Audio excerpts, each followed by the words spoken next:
Chalo ji, let's start the class.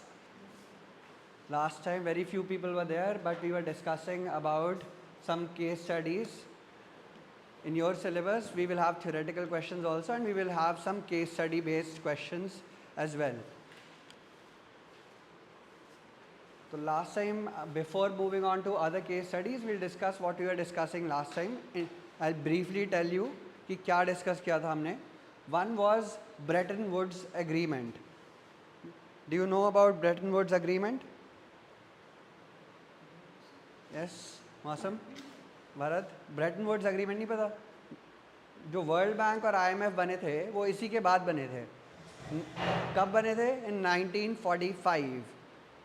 During when the Second World War was ending, that time this Bretton Woods conference was held, जिसमें अलग-अलग लोग आए थे from all over the world representing different countries, and overall the main objective was to bring global cooperation, क्योंकि इतना war वगैरह हो चुका था, all the economies are suffering because of this. So in 1944 this Bretton Woods conference was held, and we all know about Keynesian economics is very famous. So Keynes was there, and another economist, Harry White, was there. These two people were the main brains behind this conference. इन लोगों ने सोचा था कि we should all come together and foster global cooperation. ठीक है, तो इसमें mainly तो IMF और World Bank establish हुए थे to bring about international cooperation to help countries that are lagging behind, developing countries, and also countries that need funds to meet their liquidity problems. If they need funds in the short term, that also should be met, and if they need long term funds, that also should be provided. ठीक है, तो इसमें main जो चीज़ थी वो एक stability in exchange rate was one thing. Apart from these financial institutions that were established, another important thing was stability in exchange rates. तो उस टाइम पे एक अभी you know how exchange rates are determined? By demand and supply only. Free market forces हैं, although central banks and government intervene कर दी हैं. अगर dollar बहुत तेज़ी से अप्रिशिएट हो रहा है तो government will come in, step in, and they will start selling dollars. तो this way they can control how much exchange rate is fluctuating. तो right now it's a floating exchange rate which depends on market forces. उस time पे to bring because वहाँ पे बहुत ज़्यादा global exchange war हो रहा था, because countries wanted to focus on promoting their exports, and for that they were depreciating their currencies. अपना devalue कर देते थे to make their exports more cheaper globally. और उस चीज़ को प्रिवेंट करने के लिए, स्टेबिलिटी लाने के लिए एक्सचेंज रेट में, they had the system of fixed exchange rates where all the currencies were fixed with respect to dollar.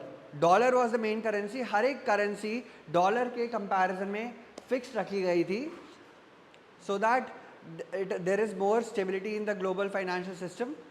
और डॉलर की वैल्यू गोल्ड रिजर्व्स के बेस पे होती थी कि कितना गोल्ड रिजर्व है उसकी बैकिंग होती थी.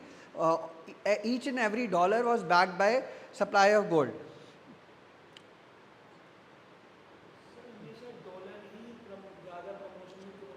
क्यों रहा है? क्योंकि US as we know is the biggest economy in globally. उस टाइम पे भी काफ़ी प्रोमिनेंट थी, और इंडिपेंडेंस जैसे इंडिया को तो 1947 में मिली है, बट उनको बाकी कंट्रीज़ को like जो US है, it got independence 350 years from now. ठीक है, मतलब अराउंड 1700s में इंडिपेंडेंस मिली थी US को. तो उस टाइम से, और it is the biggest capitalist economy, and there, yes, Vaibhav, how are you? Fine. तो right, so dollar was the most prominent currency, और सारी कंट्रीज़ ने मिल करके डिसाइड किया कि इसको हमें सेंटर बनाना है, and every currency should be fixed with respect to dollar. And dollar के लिए there is backing of gold reserves. तो ये सिस्टम चल रहा था from 1944 till the 1970s. ये ब्रेटन वुड्स का एग्रीमेंट चलते रहा, जिसमें पर later on it was decided mutually because of multiple factors कि हमें फ्लोटिंग एक्सचेंज रेट अब हम ला सकते हैं, जो स्टेबिलिटी हमको चाहिए थी उस टाइम पे during the after the second world war, that need is done. Now we can bring market forces and everything, then we shifted from fixed exchange rate system to floating exchange rate system. तो इसके बारे में थोड़ा सा पता होना चाहिए Bretton Woods के बारे में, क्योंकि as we know IMF and World Bank are important institutions and you can get questions on IMF, World Bank. उस टाइम पे ब्रेटन वुड्स के बारे में लिख सकते हैं. If there is a short note on World Bank or IMF, or if you are asked to differentiate between IMF and World Bank, you can also mention about this Bretton Woods conference की significance क्या थी इस conference की. Right, so this was one thing we were discussing, and second thing that we had discussed was related to green finance. Again, a very significant part of Unit 1 is green finance, sustainable finance, which is a new emerging theme globally. This was again the thing that we were discussing last time, कि क्यों इसकी importance हो रही है और किस तरीके से नए नए चीज़ें आ गई हैं to promote sustainable finance, right. So these are some of the things which are upcoming, new themes which are there: green bonds, green loans, investment funds, impact investing, green venture capital, green insurance, green taxonomy, green banking. तो in terms के बारे में थोड़ा थोड़ा पता होना चाहिए, so that when you're writing about green finance, you should be able to mention about all of these things. At least write 1 or 2 lines about each of these things when you are asked about sustainable finance. ठीक है. Green bonds क्या होते हैं? वैभव, do you remember क्या discuss किया था हमने?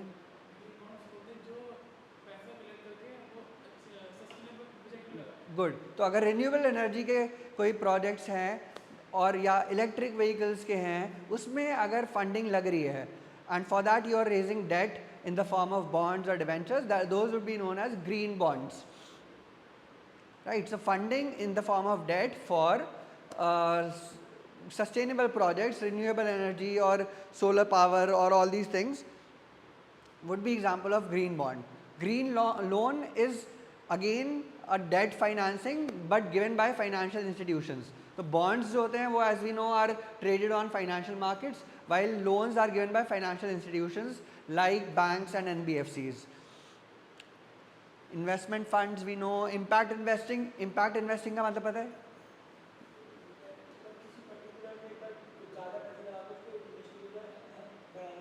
Impact investing is a very new emerging field. उसका मतलब ये है कि as an investor you are looking to invest in projects that are doing something good for the social welfare, society के लिए, environment के लिए, corporate governance के लिए जो funds लग रहे हैं, अगर आप उन companies में invest कर रहे हो, that would be an example of impact investing.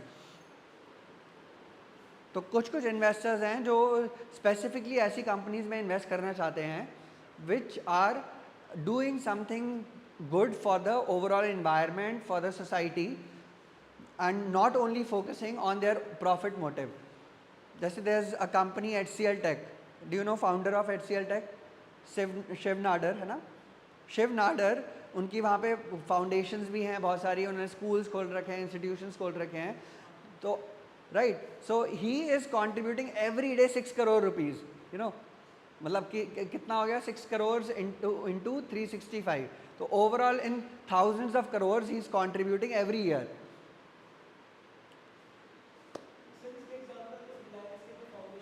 हाँ, फाउंडेशन है वो कंपनियाँ क्यों करती हैं ये? One reason is because it improve their image. उनकी इमेज इम्प्रूव होगी. जैसे Tatas are known for their ethical practices.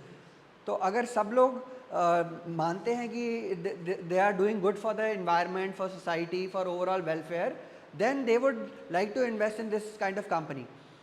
Similarly दूसरा रीज़न एक ये भी हो सकता है कि इससे उनको बहुत सारे टैक्स बेनिफिट्स मिलते हैं, है ना, डोनेशंस वगैरह की वजह.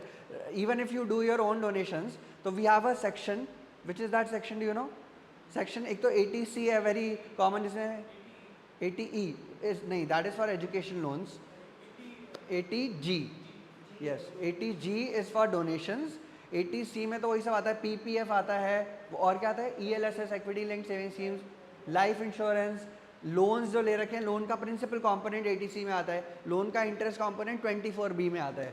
फाइन. तो these are some important sections in our income tax act जिसके बेस पे हमको टैक्स रिलीफ मिलता है. Similarly for corporates also, if they are contributing for the social welfare और for environment's benefit, that also gives them some tax benefits.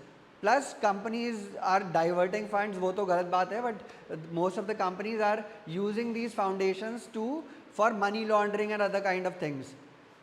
तो इसीलिए but nowadays this theme is becoming very popular, especially in developed countries. India में इतना अभी नहीं है concept इस चीज़ का, but gradually we are also moving in that direction. जैसे HCL टेक के फाउंडर हैं, विप्रो के फाउंडर हैं अजीम प्रेम जी, राइट.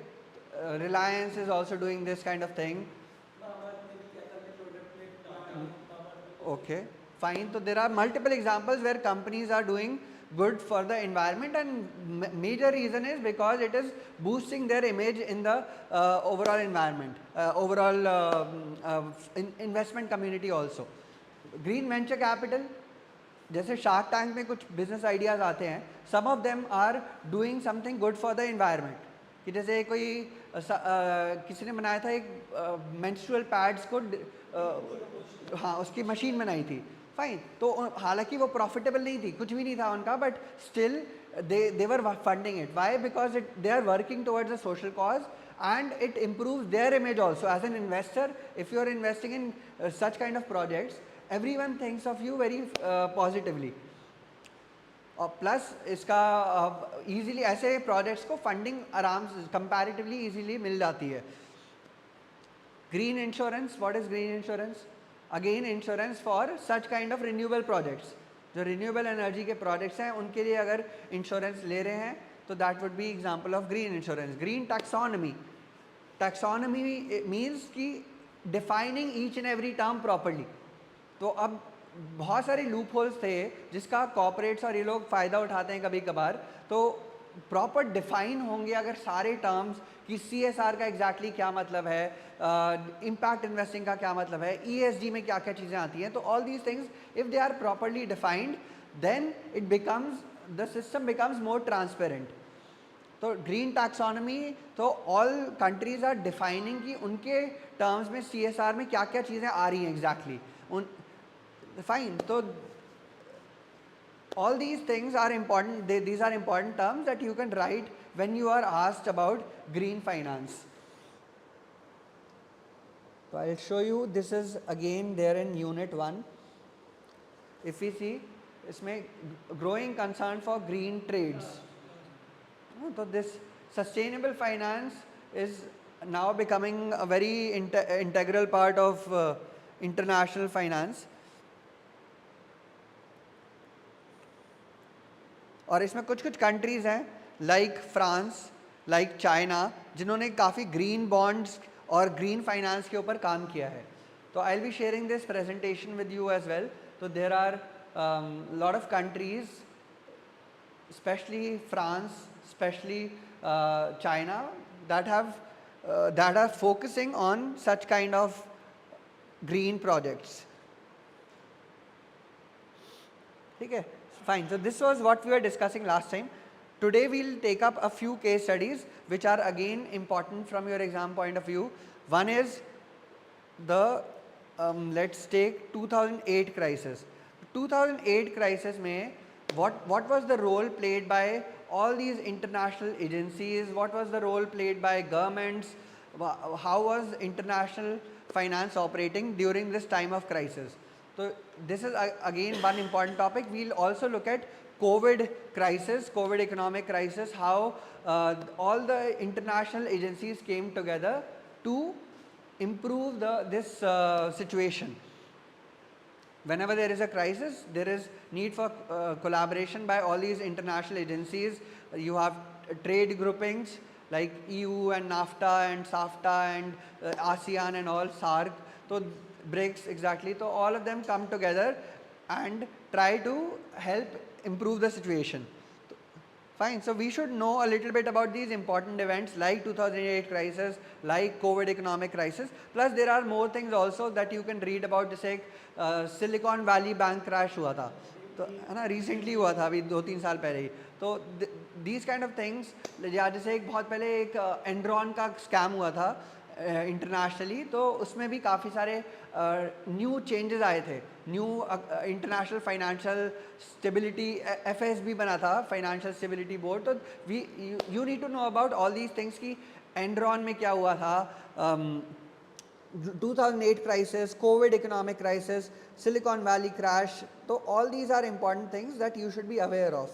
इसमें से किसी के ऊपर भी क्वेश्चन आ सकता है, especially all these major events like 2008 crisis, like COVID economic crisis, that we'll be discussing in detail today.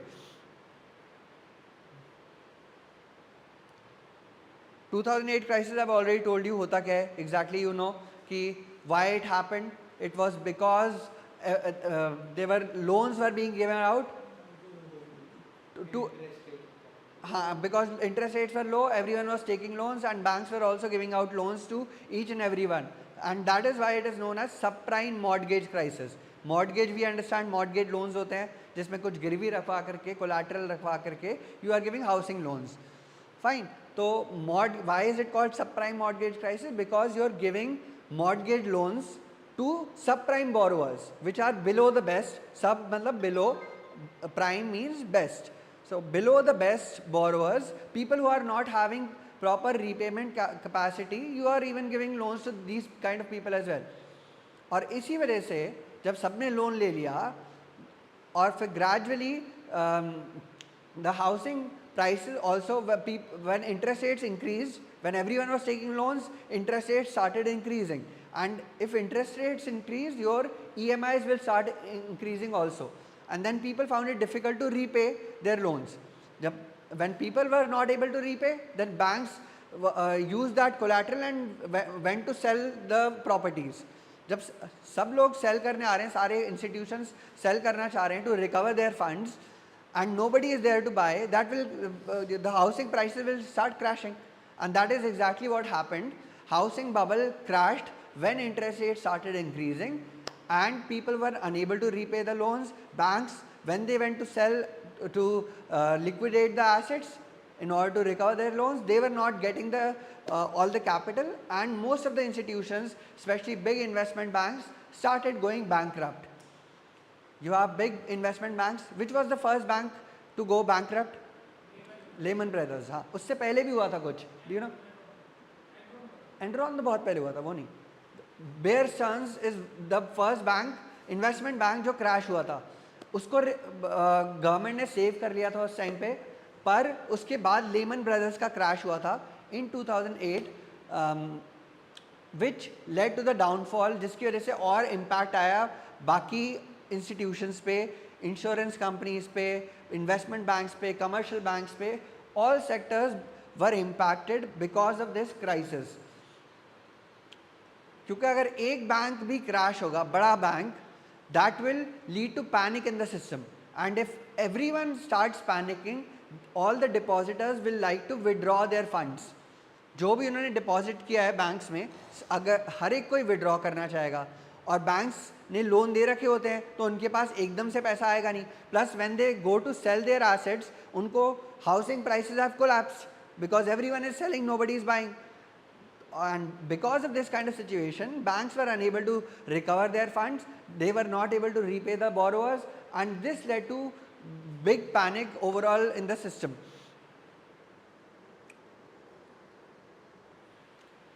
और इसी में एक दो चीज़ें और पता होना चाहिए कि there are terms like mortgage backed securities, collateralized debt obligations, credit default swaps, CDS, CDOs and MBS. These are three important terms that you need to know कि MBS क्या होता है, mortgage backed securities.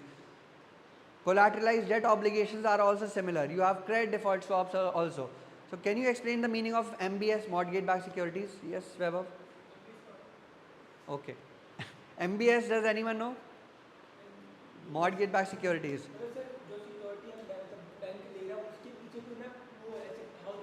हाँ, exactly right. हाँ हाँ, okay, ठीक है, okay, हाँ हाँ, ठीक है, गुड. तो fine, you are partially right कि मॉर्गेज बैक सिक्योरिटीज़ क्या होते हैं कि बैंक्स ने मॉर्गेज लोन्स दे रखे हैं, उन लोन्स को वो एक साथ इकट्ठा करते हैं और इन्वेस्टर्स को बेच देते हैं। तो इन्वेस्टर्स उन लोन्स में एक तरीके से इन्वेस्ट कर रहे हैं इनडायरेक्टली, और जब जो पेमेंट आएगा लोन से वो इन्वेस्टर्स के पास जाएगा। तो जो इंटरेस्ट आ रहा है वो इन्वेस्टर्स को मिल रहा है, ना कि बैंक को, और बैंक को इमीडिएट फंड्स मिल रहे हैं। जैसे हम बॉन्ड्स बेचते हैं, तो bonds which have a backing of these mortgage loans is are called mortgage back securities, है ना। Securitisation, exactly. तो सिक्योरिटाइजेशन क्या होता है कि when you are collecting all these other assets and selling it to other investors, that is called securitisation. इसमें भी यही हो रहा है, यू बैंक का एसेट क्या है कि उन्होंने लोन दे रखा है, वो उनका एसेट है ना, और उस एसेट को उन्होंने लिया और इकट्ठा करके इन्वेस्टर्स को दे दिया। इन्वेस्टर्स ने उन लोन में एक तरीके से इन्वेस्ट किया, और जो इंटरेस्ट आ रहा है वो इन्वेस्टर्स के पास जा रहा है। पर प्रॉब्लम क्या है कि अगर if borrowers start defaulting, they are unable to repay, then who will pay the price of this? The investors, है ना। तो अब क्योंकि बैंक्स इसी वजह से ज़्यादा लोन भी दे रहे थे, उन्हें पता है कि वो इन लोन को इकट्ठा करके सारे इन्वेस्टर्स को बेच सकते हैं, तो इसलिए रिस्क तो ट्रांसफ़र हो गया ना। That is the reason why they were giving out loans without doing proper checks. They felt that we will eventually get all the money, जो भी रिस्क है that is being borne by the investors. Fine, so this is mortgage backed security. Similarly, collateralized debt obligations are also similar. उसमें क्या होता है कि mortgage backed securities को ही you divide into different tranches. जो सबसे senior tranche है वो मतलब सबसे less risky loans, जो junior tranches हैं they are much more risky compared to the senior tranche. तो अब हमारे borrowers जो high risk वाले borrowers हैं उनको आप लोअर ट्रांच में दे दोगे। जो इन्वेस्टर ज़्यादा रिस्क लेना चाहते हैं, जिनको ज़्यादा रिटर्न भी चाहिए, वो लोग लोअर ट्रांच में इन्वेस्ट करेंगे, है ना। सीनियर ट्रांच में ज़्यादा इंटरेस्ट मिलेगा, लोअर इंटरेस्ट मिलेगा। What do you think? Low, because that is very secure tranche, and if the risk is less you will get lower returns. Fine, तो CDOs भी are a form of mortgage backed securities only, but in this case you are dividing these MBS into different tranches, senior tranche, junior tranche, depending on how much risk is there, risk of default, depending on the risk of default. And because of these kind of things, because of MBS, CDOs and CDS, the banks were giving out loans very aggressively. They felt कि हमारा तो कोई risk है ही नहीं, जो भी risk है वो इन्वेस्टर का है, तो जितना देना देते जाओ। और क्रेडिट डिफॉल्ट स्वैप्स क्या होते हैं? They are also similar kind of instruments, very complicated things. एक this is like an insurance, that insurance in case of default. Credit default swap means you are swapping your risk of credit default. जो credit पे default हो सकता है borrowers का, you are transferring your risk to some other party which is usually the insurance company. तो credit default swaps along with CDO, along with MBS, made the system very complicated, and banks felt कि हमारा risk नहीं है, इसलिए they were giving out loans to each and every person. Fine, तो ये इस वजह से पूरा crisis हुआ था, that you now understand, और इसी का फिर impact हुआ on other sectors. Fine, stock market crash हुआ था, इंडिया में भी it crashed by how much? Almost 60%. 60% crash हुआ था। कोविड में भी 40% हुआ, यहाँ पे 60% हुआ था। This was one of the biggest crashes in the past 100 years, apart from great depression को छोड़ करके ग्लोबली सबसे बड़ा क्राइसिस तो यही था। Fine, impact was there on stock markets, on economy, recession हुआ था, everyone was losing jobs, unemployment was very high, and then it had an impact on European debt market also. Countries like Greece, Italy, they started defaulting. जो countries ने भी debt ले रखा होता है, and they also started defaulting because of similar kind of reason. There was panic in the market, and yes, Sanvi, why are you so late?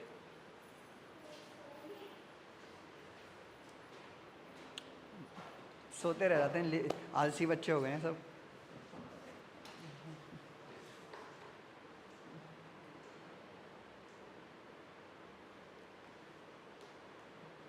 So this is now what we are coming to the most important thing, ki the impact on international business environment and the role of these international agencies, including IMF, World Bank and the trading blocs in controlling this crisis.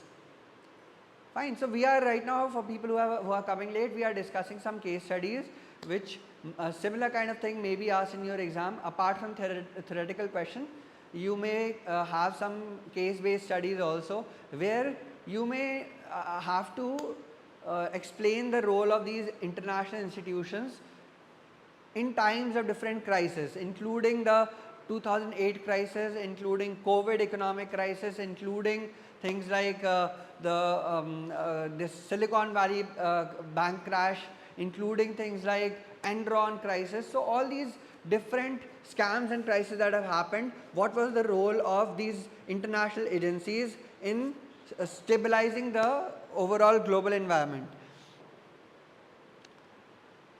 तो अब जब भी कोई major crisis होता है उसका impact global financial system पे आता है, as we have seen that can have impact on investment banks, on commercial banks, on insurance companies, on investors as well, FIIs, DIs, everyone can be impacted.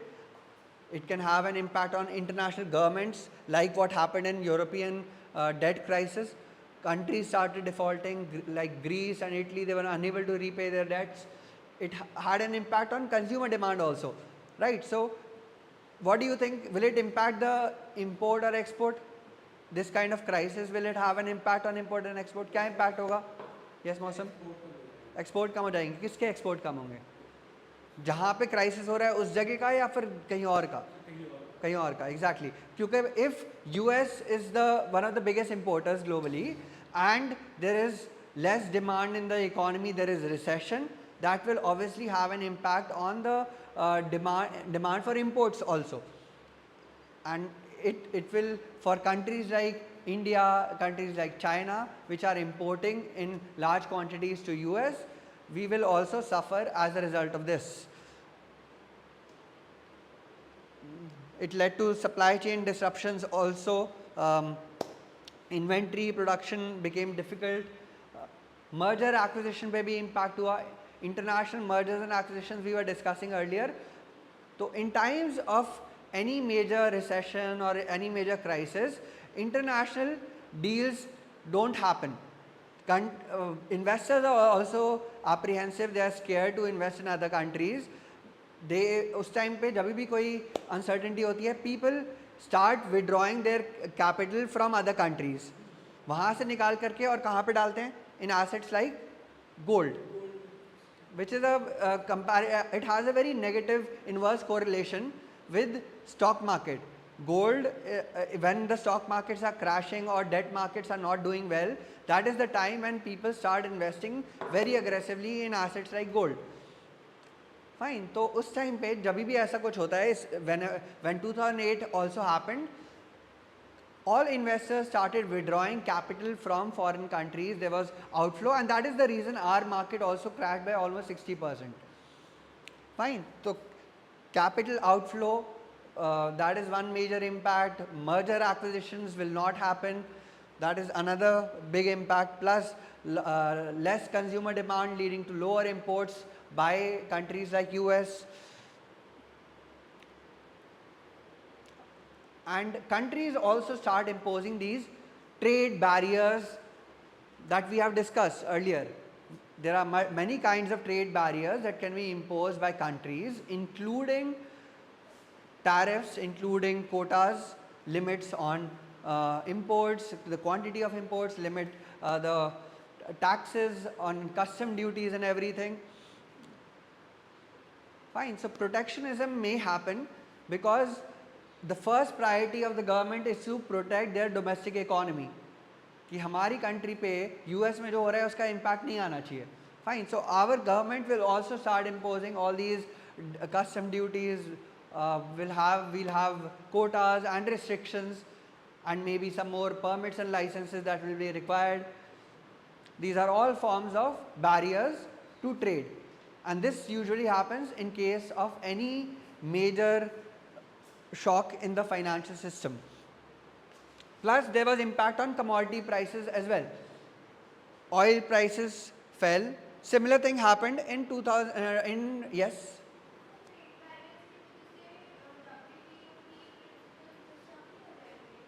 होते हैं, but that time no, all the countries are doing the same thing. Nobody is objecting. WTO is also formed of different countries. Everyone is coming together to discuss on a common platform, right? And if all the countries agree that this is the time to protect our domestic economy, then the same thing will happen. Commodity prices even crashed during COVID. You know, it even went down to negative. You know that? Negative. जैसे $100 per barrel जो usually रहता था price of crude oil, it went into negative territory. जो futures contract, जो cash में जो actual commodity है, that was trading for around $20 per barrel. Manmohan Singh के टाइम पे it used to be around $100. Right now also it's around $70 crude oil. पर उस time पे कोविड के टाइम पे because there was no demand, economies were totally shutting down, हर जगह lockdown हो रहा था, तो there was no major demand for oil, and that was the reason oil prices totally collapsed. If you see the graph of crude oil, 2020 के around में it fell down to almost $20 per barrel, और जो futures के prices थे, that was in trading in negative. Why do you think it was? How can it be negative? क्योंकि अगर किसी ने फ्यूचर्स में बाय कर रखा है तो उसको उसकी लायबिलिटी है कि उसको एक पर्टिकुलर प्राइस पे बाय करना ही पड़ेगा, और उस चीज़ को स्टोर कहाँ पे करोगे, उसका स्टोरिंग का प्रॉब्लम है, उसको प्रोक्योर करने का प्रॉब्लम है. Fine. So that was the reason why futures there was no demand in the economy. You can not sell the crude oil. तो if you are holding on to all these inventories, that would not make any sense. Fine. So anyway, the crude oil prices, commodity prices can also be impacted because of impact on the global financial system. FDI was also reduced. Like I told you, it has an impact on international capital flows whenever there is a major event globally.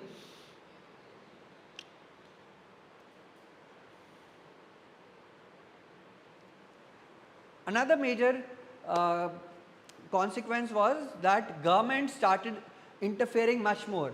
Governments started introducing all these stimulus packages in the countries, different countries, in US and India as well. अभी do you know recently COVID में क्या किया था government ने? कुछ measure लिया था economy को stabilize करने के लिए या नहीं? कुछ नहीं किया. What did the government do during COVID? Do you know? Economy को स्टेबलाइज करने के लिए. यस, मेडिसिन एक्सपोर्ट किया था. I am asking internal economy को स्टेबलाइज करने के लिए क्या किया था? कि इकोनॉमी में रिसेशन हो रहा है या फिर कॉन्ट्रैक्शन हो रहा है इकोनॉमी में, people are losing jobs, then what can the government do to stimulate the economy? कि हाँ, फंडिंग. Yes, good. इतने सारे पैकेजेस निकाले थे जो इफ़ यू उस टाइम पे जो बजट आया था, निर्मला सीतारमन अनाउंस इतने सारे स्टिमुलस पैकेजेस कि हम ये भी लोन देंगे, वो भी लोन देंगे, loans to SMEs, loan to big businesses, loan to everyone. तो they were giving announcing all kinds of loans and schemes to promote the small businesses, क्योंकि specially major impact was on small enterprises. We had the impact of demonetization first, we had the impact of GST, introduction of GST, we then had the impact of COVID, and because of this, small businesses were totally shutting down. तो उनको promote करने के लिए government ने उस time पे 2020 में budget speech में ये सब अनाउंस हुए थे, बहुत सारे measures including all these stimulus packages where they were giving out loans to each and every one. Similar thing happened in 2008. Government ने बहुत सारे पैकेजेस, ट्रिलियंस ऑफ डॉलर्स के पैकेजेस अनाउंस किए थे, कोविड में भी अनाउंस किए थे to stimulate the economy. And most of these packages are not, they are not freely giving out funds, they are giving at an interest rate but a nominal interest.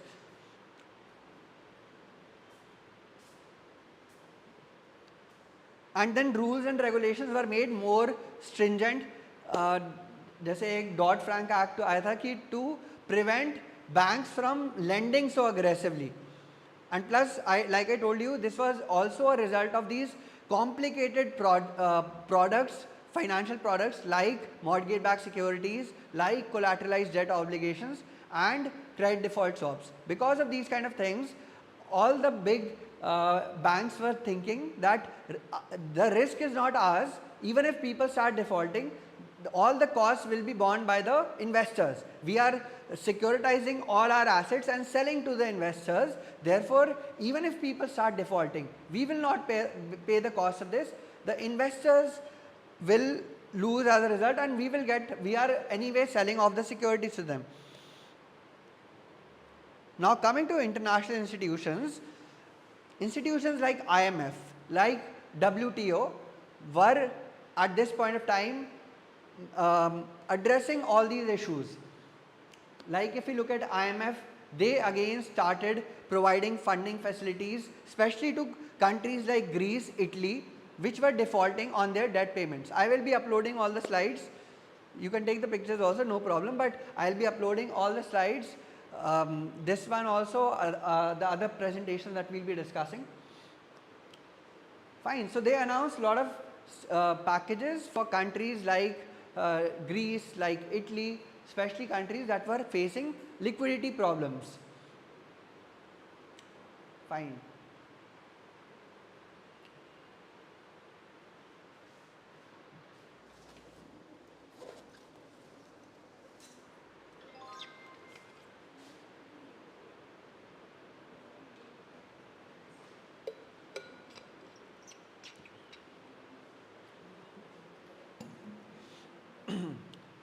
Exactly. And then coming to WTO, like what Sanvi was saying, exactly the same thing happened. WTO was looking after these protectionism done by different countries, because that can have a negative impact on many countries, especially countries like China or that are importing very aggressively.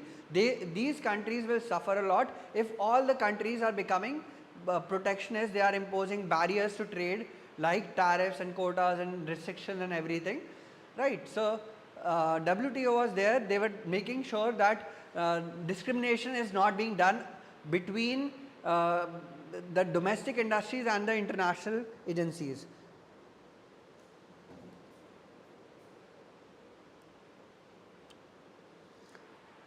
Right. World Bank, like you know, generally supports developing countries which are facing problems of poverty, of unemployment, of lack of education and healthcare facilities, lack of proper sanitation and water and other resources. So they were looking after all the poor countries that were lagging behind. They were suffering a lot as a result of this crisis. Many of the developing countries are actually exporting nations, and due to this crisis they were suffering a lot since demand was less globally, and they were not being able to export to different countries. Right. BIS, Bank for International Settlement, that introduced the Basel III norms. Have you read about Basel III, Basel 1, Basel 2, Basel 3? These are different norms used to standardize banking across the different countries. Fine, there should be uniform banking standards across different countries globally. What is the reason for having uniform standards? Because nowadays banks are lending across different countries. Like banks in US will be lending to companies in other countries. Similarly, banks in India will be lending to companies in other countries. That is the reason there is need to ensure uniformity of standards across different countries globally. So Basel III norms made it more stringent कि banks के पास इतना capital adequacy ratio होना चाहिए, banks का इतना CRR होना ज़रूरी है, SLR होना ज़रूरी है. All these things are essential, otherwise there will be too much risk in the system, and foreign investors would not like to, or even foreign companies would not like to engage in with banks in other countries that are not having all these proper standards.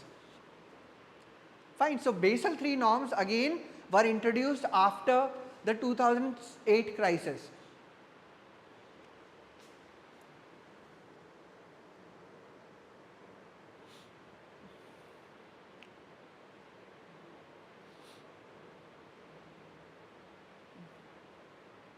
और इस पूरे crisis में G20 का भी बहुत major role था. G20 are the top 20 biggest developed countries.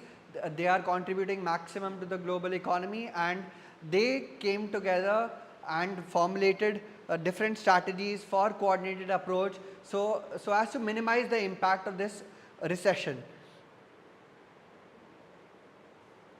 And then looking at regional trade blocks, we have groupings like European Union, like NAFTA and all. They also played a very significant role.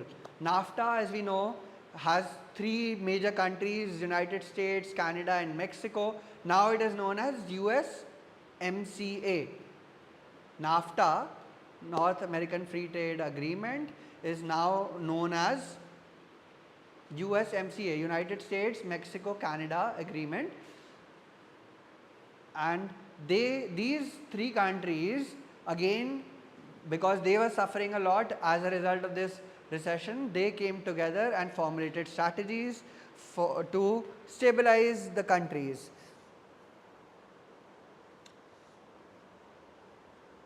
European Union helped the sovereign debt crisis, especially nations like Italy and all, Greece, Portugal.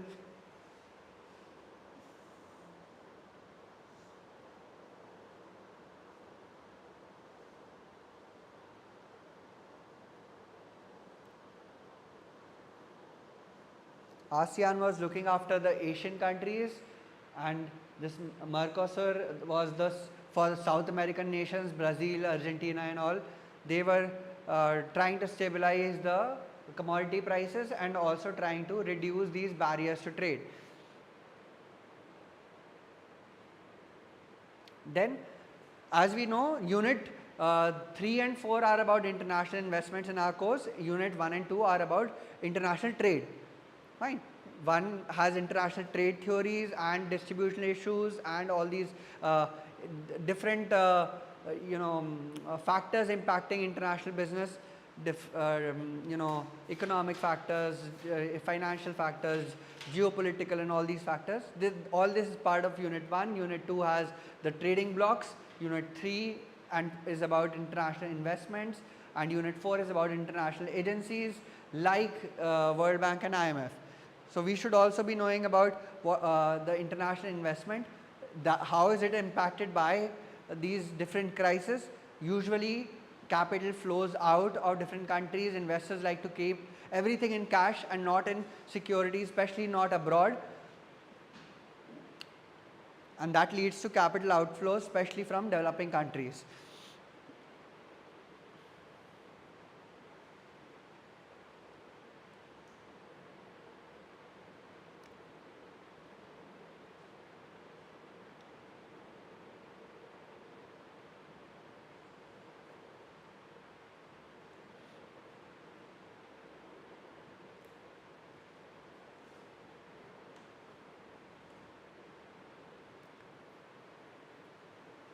Fine. So these are major impacts of global financial crisis. Basel III was one important measure that was taken.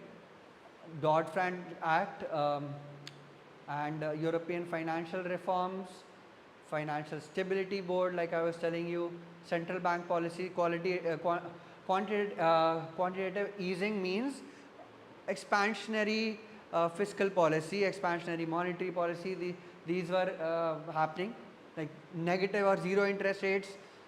You have you have measures taken by G20 and IMF reforms. Fine. So most of these things we have discussed. Even credit rating agencies globally were not playing a proper role. Like we have different credit rating agencies globally, S&P, you have Moody's, Fitch rating, all these are rating agencies that rate governments also. Apart from corporate entities, they rate government, how safe are these government securities. Fine, they are rating all these government securities, AAA rating, BB rating, all these kind of ratings are given, and they were not performing their proper role. Otherwise, we would have got to know all this situation earlier on, that banks were becoming insolvent. Similarly, countries were defaulting. They were not revising their ratings on time. After all the things have happened, then they gave a junk rating to Italy and Greece, but that should have happened much before. Fine, so even credit rating agencies were not doing their proper role at that point of time. Fine, so this is about 2008 crisis. Let's take a short 5-minute break, then we'll discuss one more important thing. That's the last thing we'll do for today, and that is the COVID economic crisis.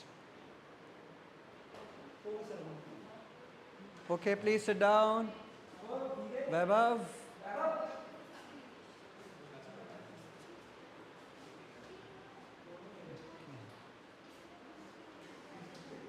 Yes, can we continue? क्योंकि gossip खत्म नहीं होती, that is a different problem. So we are talking about COVID-19 now.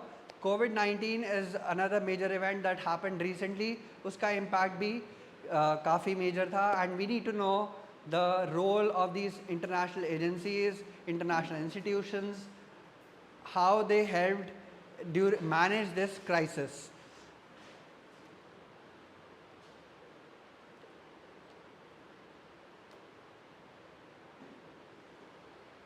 COVID, so we all know what is COVID. This is the impact. Do you know how many people died? 70 lakh. 7 million. 70 lakh. बस बस तो नहीं है ये. देखा जाए तो normal course of days से तो बहुत कम है. 70 lakh people died, and there was 3.4% contraction in the global economy. Global economy हर साल कितना बढ़ती है? Do you know? India's economy GDP growth, you know, how much is that? Around 6-7%, right? So what is the overall growth of the global economy? 9%? Around 3%. It's around 3% globally. क्योंकि you have developed countries also which are growing at a slower pace. अगर US जैसी economy है जिसका $50 trillion का GDP हो रखा है, तो वो इतनी फास्ट से ग्रो नहीं कर सकते in terms of percentage. Even 2 or 3% for US is a very high growth rate. But for India, which is $4 trillion, even if we are growing at 6-7%, that is very less. है ना? In absolute terms, percentage में लग रहा है ठीक है ज़्यादा है US से, लेकिन in absolute terms it's much lower. Fine. So globally, if you take into account developed countries and developing countries, all the countries put together, they have a growth of around 3% overall. And during COVID, the global economy collapsed by almost 3.5%.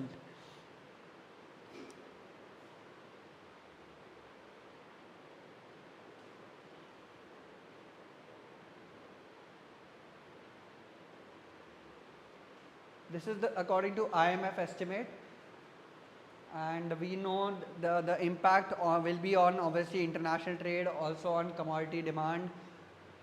Overall demand will reduce, and that will impact import export of different countries, especially developing countries that are highly dependent on export revenue. Countries like Vietnam, like China, like India, that depend on exports would be impacted a lot.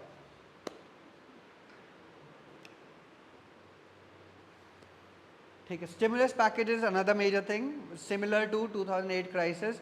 US economy में around $1 trillion का stimulus package दिया गया था just to tackle COVID, and most of these were in the form of loans and government spending and even tax cuts. Central bank also reduced interest rates to near zero in US. Achha, why are interest rates lower in US compared to India? What do you think is the reason? Interest rates in US are around 1-2-3%. FD पे भी इतना ही मिलता है, 2% ज़्यादा नहीं मिलेगा. Inflation exactly. तो real terms में अगर देखें after adjusting for inflation, it would be almost similar only, है ना? वहाँ पे inflation भी बहुत कम है, 2% 3% ज़्यादा नहीं होती. यहाँ पे 5-6% minimum है, and that is also official government estimates. Reality obviously Modi ji will not tell you the right picture, है ना? हाँ exactly. तो वो और उसमें भी if you look at food and fuel inflation which matters most to us, food and fuel inflation is greater than 10%. That is according to actual government estimates. Unofficially it would be much higher. Fine. So $3 trillion injected by US Federal Reserve to stabilize markets. CARES Act, another stimulus package. Fine. EU also introduced a recovery fund.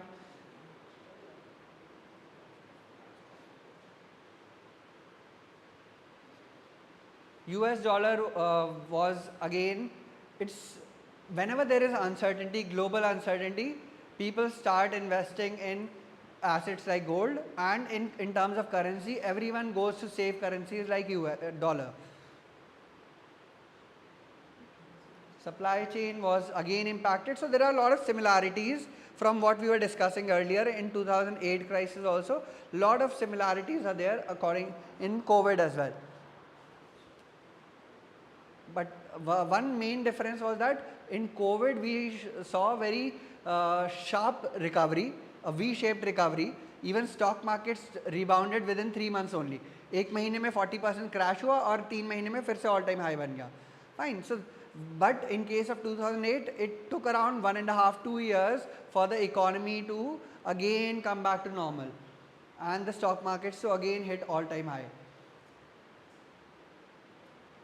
Capital outflows, so it will have again a similar impact on capital flows.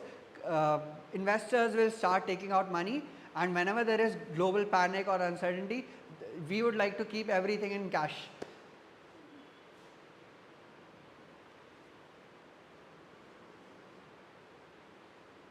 Fine. So inequality is one more important issue which we were talking about in unit 1, which is part of distributional issues.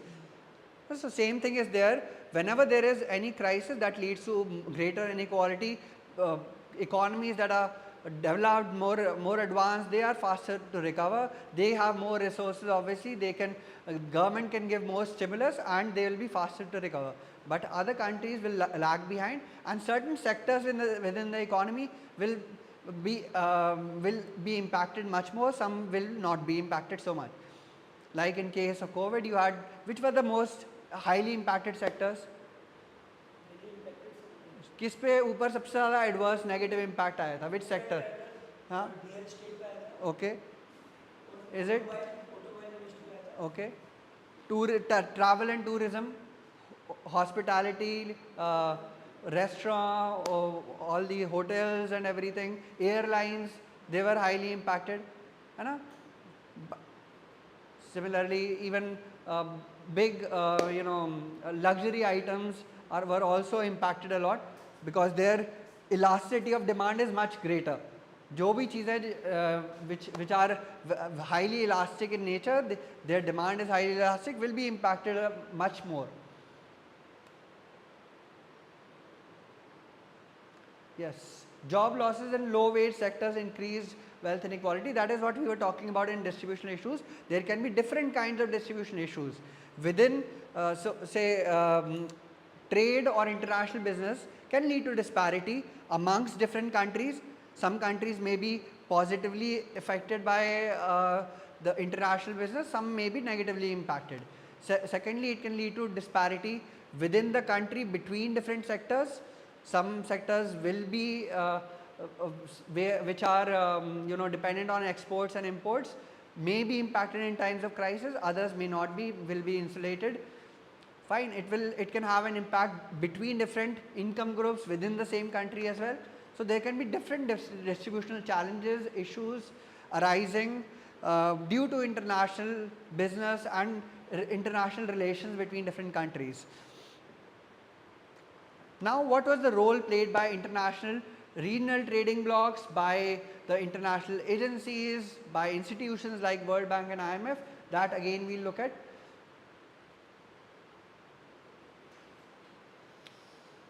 Right, so since this was a global pandemic, it was having a major impact globally, there was need for again international cooperation between different countries, and for that there was a need for coordinated approach where countries were coming together, especially in terms of supply of vaccines, that was a major issue, and supply chain and all this had to be maintained across different countries, and that was why there was a need for international global cooperation.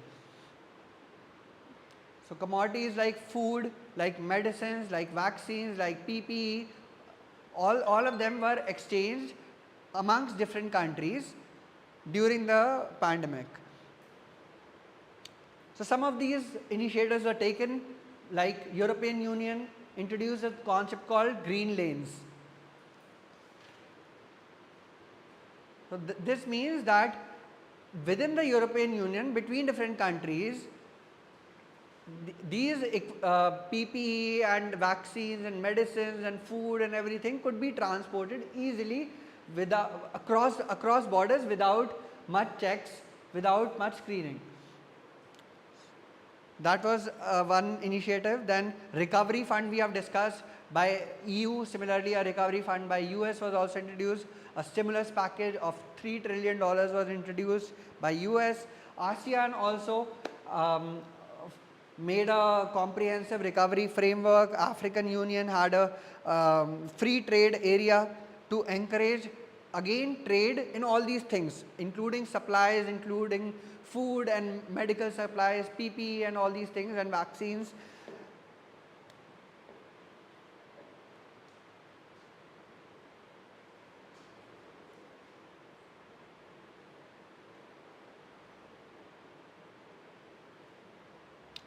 Now WTO, IMF, World Bank and WHO, they also played a crucial role.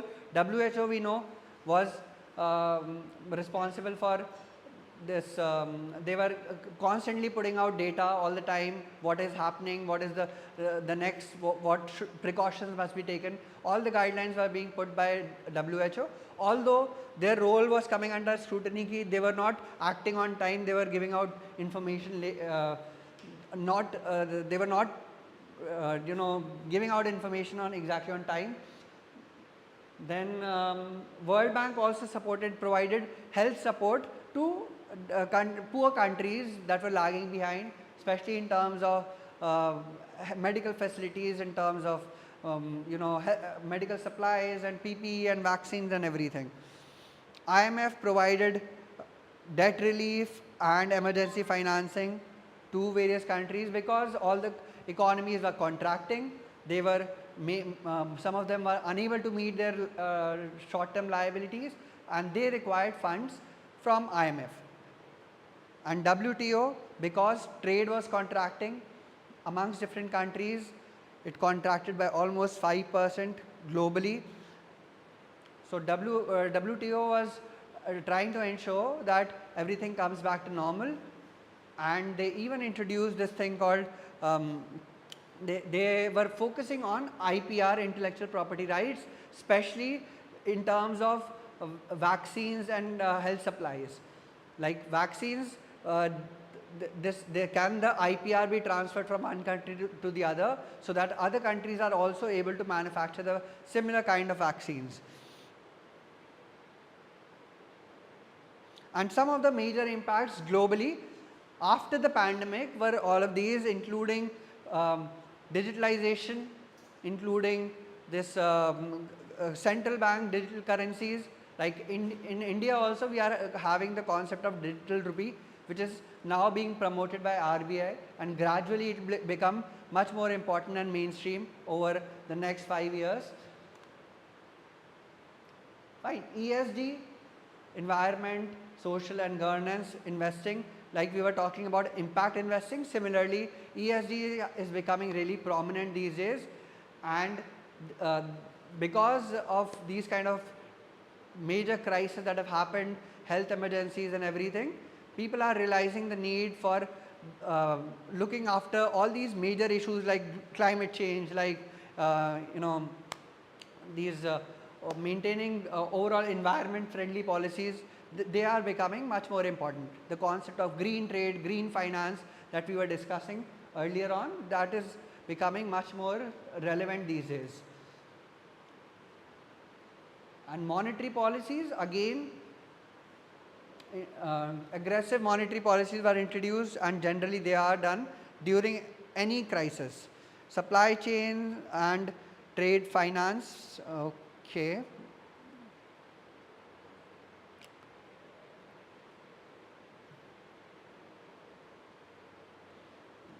Fine. Right. So we have seen a few case studies. Similarly, you can have other case studies as well. Read about major issues like what happened with Silicon Valley Bank. Read about what happened with Enron. You know, different major events that have happened in the past, and how have these other global agencies participated, how have they tried to make the system much more stable.